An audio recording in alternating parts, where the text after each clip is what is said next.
মুসলমানদের উপর নির্যাতন। আরেকজন খুব খারাপ লোক ছিল আবু জাহেল। একদিন মুহাম্মদ সাল্লাল্লাহু আলাইহি ওয়াসাল্লাম কাবার পাশে বসে ইবাদত করছিলেন।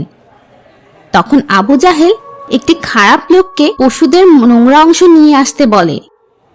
যখন মুহাম্মদ সাল্লাল্লাহু আলাইহি ওয়াসাল্লাম তার ইবাদতের জন্য নিচু হলেন, তখন আবু জাহেল তার উপর সেই সমস্ত নোংরা জিনিস ছুঁড়ে দেয় এবং হাসতে থাকে।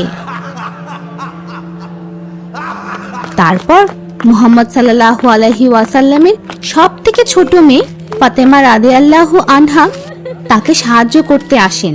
নবী সাল্লাল্লাহু আলাইহি ওয়াসাল্লামের কাবা ঘরে ইবাদত করা আবু জাহেল কখনো মেনে নিতে পারত না এবং সে সব সময় খুব রাগ করত। একদিন সে ভাবে যে ইবাদত করার সময় সে মুহাম্মদ সাল্লাল্লাহু আলাইহি ওয়াসাল্লামের মুখ মাটিতে চেপে ধরে রাখবে। তার কিছু খারাপ বন্ধু তার এই খারাপ কাজ দেখার জন্য অপেক্ষা করছিল। কিন্তু কয়েক পা এগিয়ে যাওয়ার পর সে সামনে অনেক আগুন দেখতে পায়।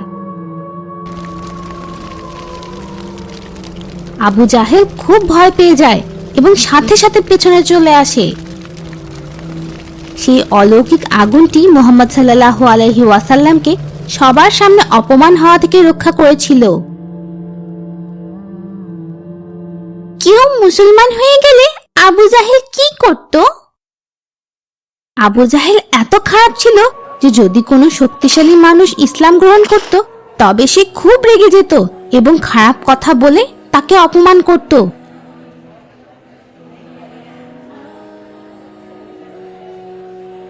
কিন্তু যদি কোনো গরিব লোক ইসলাম গ্রহণ করত তবে সে তাদের শারীরিকভাবে খুব কষ্ট দিত।